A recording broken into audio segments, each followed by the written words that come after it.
Hey everybody, this is a real quick video in case you have Shure Aonic 40 wireless Bluetooth headphones and you need to do a hard reset to the factory default settings on them.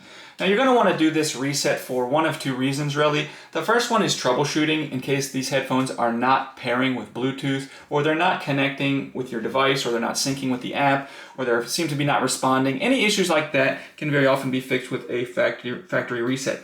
Now the second reason you might want to do this is if you just want to set these headphones up as a new set of headphones somewhere and you want to wipe everything off of them, we can go ahead and do that and then kind of set them up as new. So you can do this in one of two ways. One is via the Shure Play app. You can go to this device, scroll down, select reset, then select restored factory defaults, confirm it, and it will wipe everything off of it.